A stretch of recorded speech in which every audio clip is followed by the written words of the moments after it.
Halloween is now just a few days away, and if you're still undecided on how to decorate your home, don't worry, we've got you covered this morning. Chris H. Olsen from Botanica Gardens and Plantopia showing us last-minute ideas. Chris, good morning.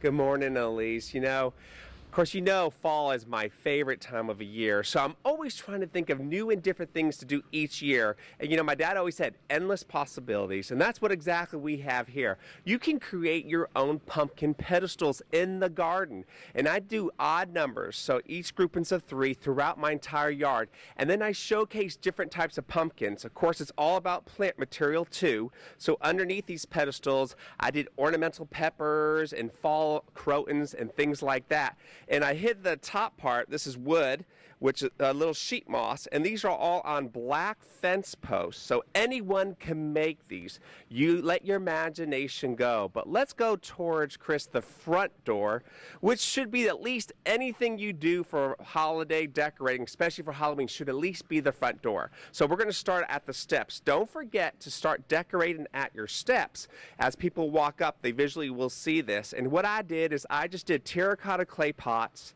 and I filled them with different tropical plants, and I put a lit pumpkin on top of each plant, and it looks kind of cool. And then you're going to go ahead and hemajang those different types of pumpkins together.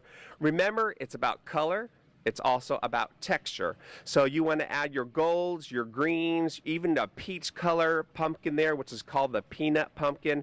And you got to have fall color as in mums. So my yellow mums are just about to bloom. Remember, when you do mums, this is my second crop. My first crop already went and it's all spent, so I had to redo it.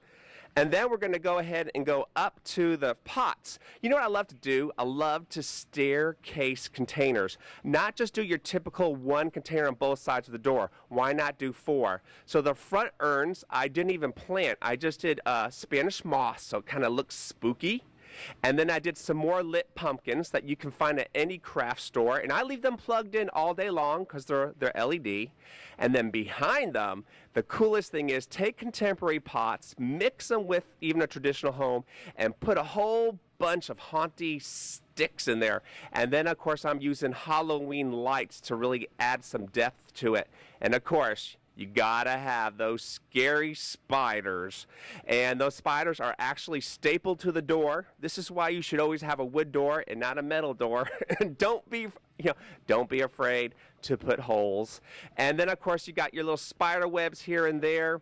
And I always like to add a little bit more mums and crotons and things like that, which are in the pots, my tall pots by both sides of the door. And now I have a great display. Now remember, Halloween is going to be over, next week, so I can take those scary elements out, and I still left enough elements in my display that it can carry on over to Thanksgiving. So you want to make sure you don't do all scary things. And when you do this, it looks great, and it's great for the kids. Now on Halloween night, if depending upon rain, I'm going to add some purple lights out in the landscape, and I have a speaker system, and I am going to play some scary, haunty music, because my goal is to make a few kids cry, but in a good way, when they come up to my front door. So, Elise, back to you. Okay, I'm officially impressed, Chris. It looks great out there. We'll send things out there in just a little bit. Police in New Jersey hoping social media